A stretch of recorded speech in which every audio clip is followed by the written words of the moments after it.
Hello and welcome, guys. I hope each and every one of you is fine and is gearing up for the start of this course. तो इधर मैं ये जो first आपका ये एक lecture होगा, this would be more an orientation type of lecture.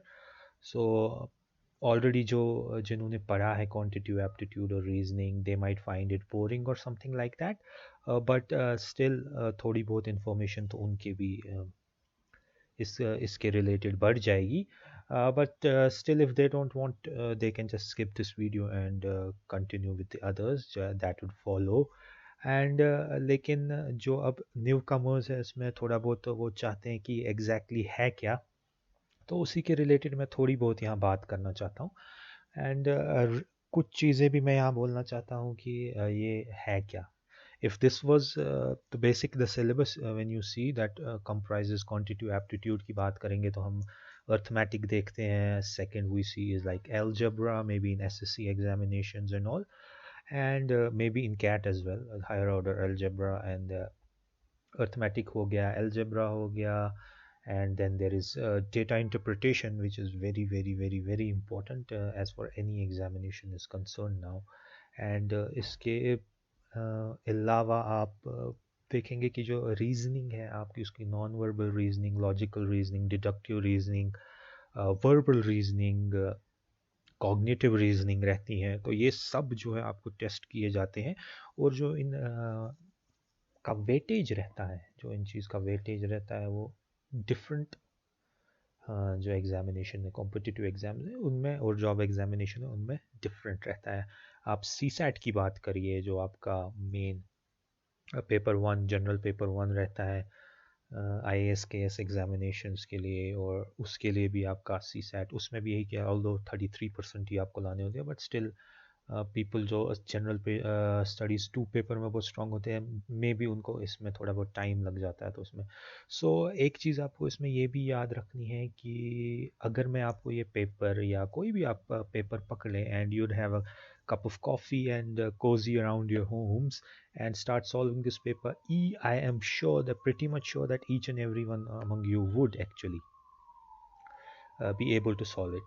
But हो क्या रहा है इधर पे कि आपको 20 मिनट दिए जा रहे हैं, कहीं पे 30 मिनट दिए जा रहे हैं, कभी 180 minutes for whole CAT examination वो दिए जा रहे हैं, और आपको उसमें एक स्ट्रेस मोड में होते हैं आप. तो उसमें आपको एनालाइज करना है और डिडक्ट करना है कि आपको क्या टाइप के क्वेश्चंस पूछे गए हैं या कैसे आप इसको ये करेंगे. तो अगर हम बात करेंगे, जो थोड़ा बहुत मेरा एक्सपीरियंस है कंटेंट क्रिएशन में, क्योंकि मैंने थोड़ा बहुत, ज़्यादा भी उतना कुछ नहीं, इस पे काम किया हुआ है कि इसका कंटेंट कैसे क्रिएट होता है डिफरेंट ऐप्स पे जो आप यूज़ करते हैं, जो डिफरेंट आप मे बी ये देख रहे होंगे. आपको गूगल पे कहीं भी आप सर्च करेंगे तो आपको डिफरेंट काइंड ऑफ पेपर्स मिल जाएंगे, इस पे न्यू कंटेंट मिलेगा. तो उस पे कैसे काम होता है, ये ब्लूम्स लेवल पे होता है. अगर मैं बात करूँ तो ये ब्लूम्स लेवल होता क्या है. इसमें बेसिकली क्वेश्चन की ये चेक की जाती है कि कितना स्ट्रॉन्ग क्वेश्चन है, क्या ये इजी कैटेगरी में आता है या डिफ़िकल्ट कैटेगरी में आता है, so on and so forth. So Bloom's level, although ये आपके इसमें कुछ नहीं है, लेकिन अगर आपको पता होगा कि ये सब होता कैसे है तो आपके लिए ये चीज़ आसान होगी. एक चीज़ आप क्लियर कर दीजिए इधर पे कि मैं आपकी सिर्फ हेल्प कर सकता हूँ, मैं आपका एग्ज़ाम पास नहीं करवा सकता. पास या फेल होना ये तो बहुत चीज़ों पे डिपेंड करता है, लेकिन एक चीज़ ये है कि I am here to help you, and जितना आप ज़्यादा वहाँ से मुझे काम करवाएंगे तो मैं भी उतना ही ज़्यादा डेडिकेटेड होगा इस चीज़ के लिए, बिकॉज़ ये ज़्यादातर उसी पे डिपेंड करता है. इसमें आप कभी कोई चीज़ बहुत ही आसान होगी, कोई चीज़ आपको बिल्कुल डिफ़िकल्ट लगेगी. आसान चीज़ है तो इसका मतलब ये नहीं कि आप उसको जस्ट स्किप कर दें, इग्नोर कर दें, और जो डिफ़िकल्ट चीज़ होगी इसका मतलब ये नहीं कि आप अपना मोटिवेशन लेवल पूरी तरीके से खो दें और इसको जस्ट स्किप कर लें. ठीक है. आपको अगर आप इसको एज जस्ट रिक्रिएशनल हैबिट भी पढ़ ले रहे हैं, जो आपका ये जो भी ये कोर्स रहेगा इधर पे, तो इवन आप देखेंगे कि आपकी डिडक्टिव रीजनिंग बहुत तेज़ हो जाएगी after certain period of time definitely. तो इस ब्लूम्स लेवल की मैं जब बात करता हूँ तो ये होता क्या है. इसमें सिंपली आपकी जो बात होती है that is with respect to let's say सबसे पहले आपको होता है rote learning. Rote learning like हम सब ने पढ़ा होगा क्लास नाइन्थ में, टेंथ क्लास नाइन्थ क्लास में, अर्लियर क्लासेस में न्यूटन्स लॉ, तो हर एक को वो याद होंगे। न्यूटन के 3 लॉ क्या थे? ज़ुबानी याद होना, वो हो गया रोट लर्निंग। तो questions based on rote learning जो है ये प्योरली एंड प्योरली आपके इजी कैटेगरी में आते हैं। You will not find these kind of questions in your IBPS examination, CAT examinations, higher order questions in MAT and CSAT। ये rote learning आपके may be SSC में एक दो आप पाएंगे, लेकिन जो इसका लेवल रहता है ये नॉर्मली आपके कंसेप्ट को तेज करने के लिए होता है। तो concept is the key, but concept alone will not let you pass this examination. Remember that. You might be very good in mathematics, but you cannot actually solve these questions within a span of ideal time उसको बोला जाता है when content creation is done। ideal time में आप नहीं कर पाएंगे उसको, तो तब आपका उसका this is basically more of a character examination than knowledge examination as I already said। so पहला रहता है rote learning, दूसरा जो basically होता है comprehension। अब मुझे न्यूटन के 3 लॉ ज़बानी याद हैं। अब मैं आपको बोलता हूँ कि आपको 3 न्यूटन्स के लॉ तो ज़बानी याद है, लेकिन इसे अपनी ओन लैंग्वेज में समझाइए, वो आपका कॉम्प्रहेंशन हो गया।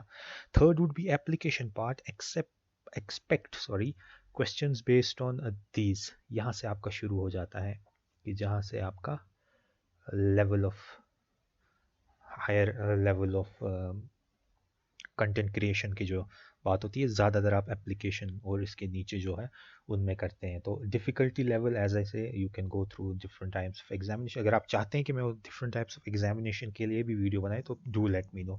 खैर वो आप चेक भी कर सकते हो। एप्लीकेशन से शुरू होता है आपके medium level kind of question, and then application के बाद आपके एनालिसिस होता है। Again application means let's say आपको न्यूटन के 3 लॉ तो पता चल गए। अब मैं आपको बोल रहा हूँ differentiate between potential energy and kinetic energy based on Newton's 3 law. वो आपका एप्लीकेशन, क्या आपकी जो नॉलेज थी, कॉम्प्रिहेंड किया था आपने, क्या आप उसको अप्लाई कर सकते हैं कि नहीं। और फिर एनालिसिस हो गया कि लेट्स से मोर और लेस लाइक एप्लीकेशन। अब एक सिचुएशन आपको दी जाएगी, आपको उसको एनालाइज करना पड़ेगा, ठीक है। Kind of questions based on reasoning ऐसे होते हैं, analytical questions. And then evaluation, another one is evaluation.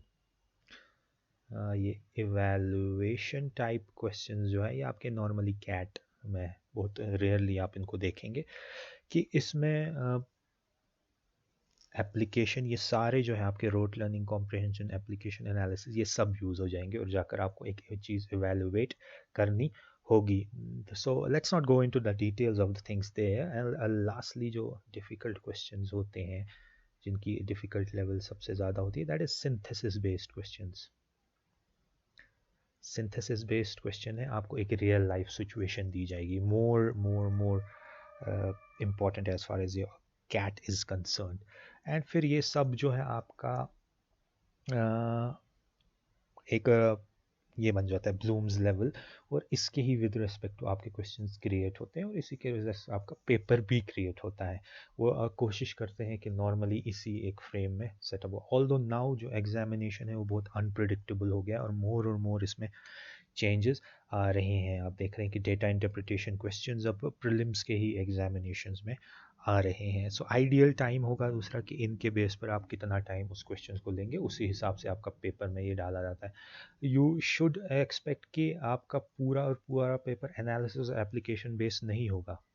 Analysis और एप्लीकेशन बेस्ड अगर पूरा पेपर हुआ तो आप वो 20 मिनट्स में नहीं कर पाएंगे 20 से ज़्यादा क्वेश्चंस। तो उसमें थोड़े बहुत rote learning, comprehensive based questions भी थोड़े बहुत डाले जाते हैं just to keep it balanced. But I am again saying कि कभी ना कभी ये, और एज जैसे जैसे हम आगे बढ़ रहे हैं the competition is getting increased. तो ये हुआ ये। अब बात करें हम इस सब की let me just first erase all this, and let's talk about the different types of parts basically you will encounter while studying quantitative aptitude and reasoning.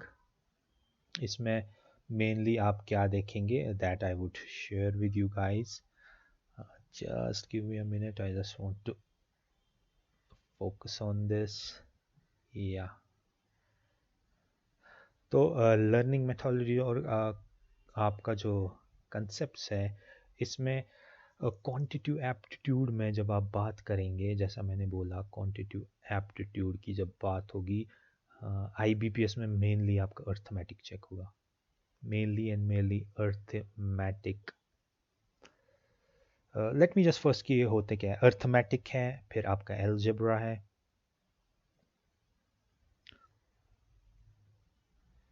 और फिर आपका जियोमेट्री है,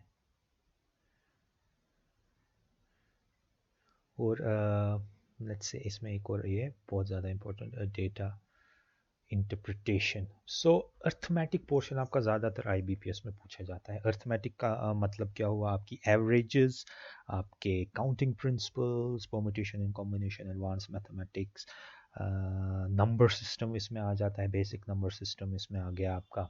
percentage is very important, profit loss percentage की ही application है, percentage all together आ जाता है इसमें। Ratio proportion variations, progression in series, arithmetic series, geometric series, mean median इसका थोड़ा बहुत इसका रहता है, और सिंप्लीफिकेशन, ये आपका अर्थमेटिक पोर्शन होता है। फिर एल्जेब्रा जो कि सिग्निफिकेंट पोर्शन होता है आपके सी सैट टाइप क्वेश्चन में, और मेनली एंड मेनली आपके सी एच एस एल और एस एस सी एग्जामिनेशन में। इसमें क्या होता है, आपके एल्जेब्रिक एक्सप्रेशंस की बात होगी, लॉगरिदम्स की बात होगी, may be set relation functions की बात होगी, although set relation function logical reasoning के अंदर भी आ जाता है। फिर ज्योमेट्री हुआ, बिल्कुल जो बेसिक ज्योमेट्री हमने ऑलरेडी 10th क्लास तक पढ़ी होगी, कोऑर्डिनेट ज्योमेट्री, ट्रायंगल्स, ट्रिग्नोमेट्री, बहुत इंपॉर्टेंट क्वेश्चंस उसमें आ जाते हैं, वो आपके ज्योमेट्री में है।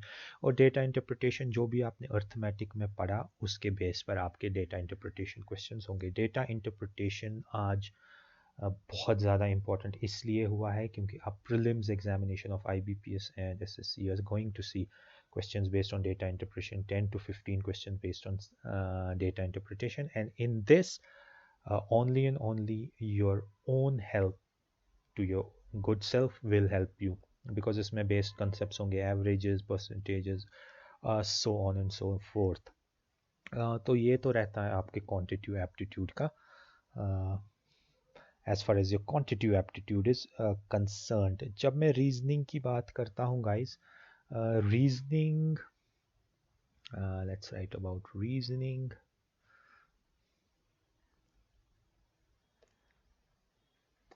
Reasoning altogether is based on different. It has a non-verbal reasoning. इसमें आपको figures and all, CSAT में इसका काफ़ी क्वेश्चंस आते हैं। नॉन वर्बल रीजनिंग में इसमें आपका एनालिटिकल पैटर्न्स आ गए, सिमेट्री आ गए, cubes and dice, so on and so for, visual series kind of that, तो वो आपके इसके नॉन वर्बल रीजनिंग में आए। फिर वर्बल रीजनिंग जो है आपकी, वर्बल रीजनिंग, अल्फ़ाबेटिकल टेस्ट, ये वर्बल रीजनिंग जो है this is the reasoning actually जो आपने शायद कभी पढ़ी होगी।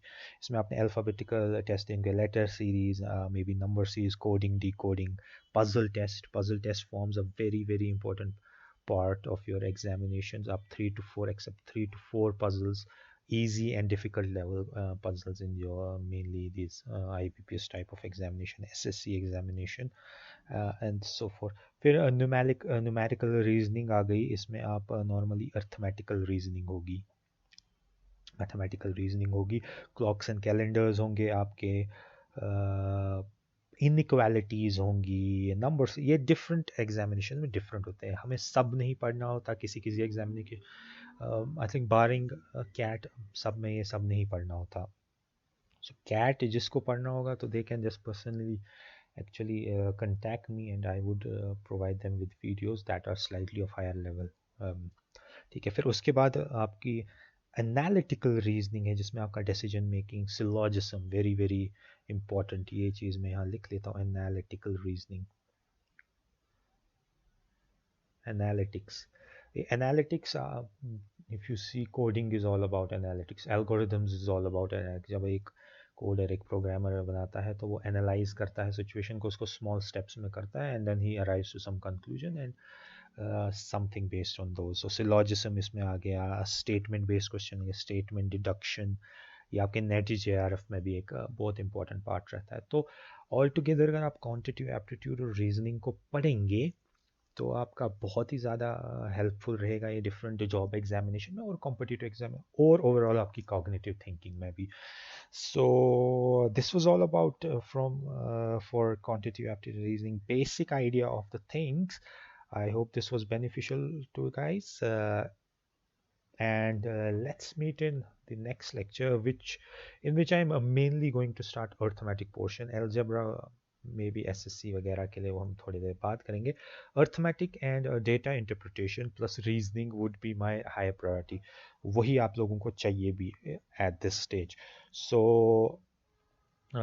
do give me a feedback or something like that, so that I can improve on the things and all. So let's meet in the next lecture, which is going to be hopefully useful to guys.